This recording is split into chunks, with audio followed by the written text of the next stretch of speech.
So, I love to have the props, right? One of our ways to score points. This is the Fuel, a kind of generic, oversized wiffle ball. And, there's, a lot of different new things they try to work on every year to make the game a little bit different, more diverse. It's a little more layered this year. Not so straightforward with just the wiffle balls as the way to score points. And here they go in match number 82.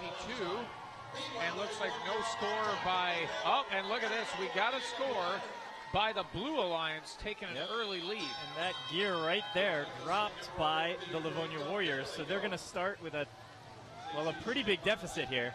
Holding out of the gears seems to be more challenging than it should be.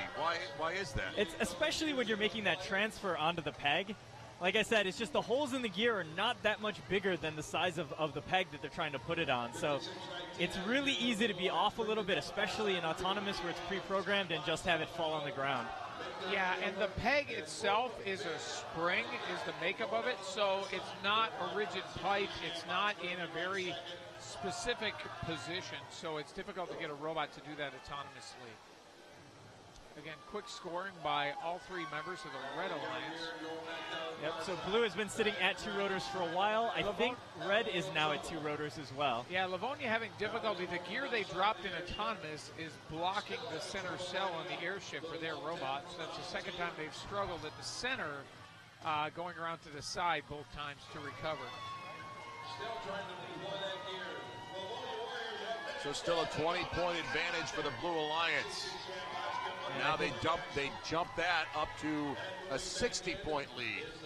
Yeah, they got the third rotor completed early for Blue. Red's still working on it. I think they have one more to go, Dan.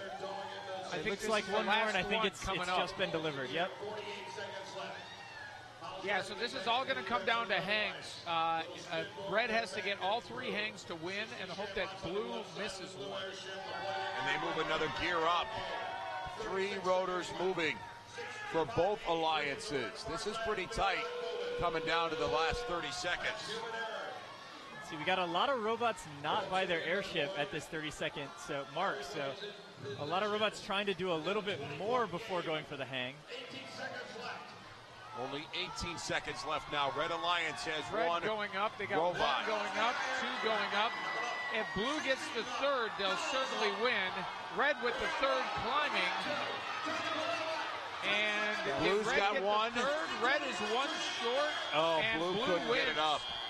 Blue got 2 up, though, and they maintained that 20-point autonomous lead for a 255-235 decision all the way through that final and critical match. Yeah, we had 2 robots, one on Blue, one on Red, both making a climb at the final seconds and both coming up, about 6 inches short. So that should move the Catholic Central Shambots into the number 1 seeded position, Dan, I think.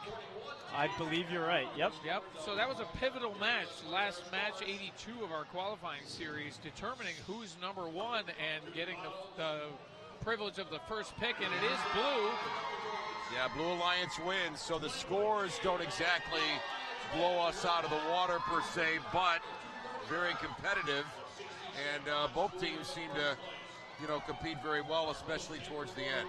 Okay, yeah, so that was a reversal of our final ranking order. Shambots ending up with number 1, Livonia Warriors right behind them at number 2.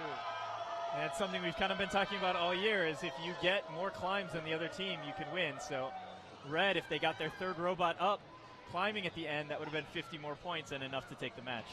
Yeah, so our final ranking order in number 1, we have the CC Shambots. In number 2, we Livonia Warriors. Number 3, we have Team Virus from Monroe. Number 4 is the Farmington Hackbots. Number 5, 50-50 Cowtown Robotics. 6 is the Heavy Duty Eagles. 7 is the Robotic Tigers. 8 is the Frog Force 503 from Novi. And that's our top 8 seeded teams. Now there'll probably be some consolidation within the top 8, but we're going to cut over to Lauren Plant with an interview.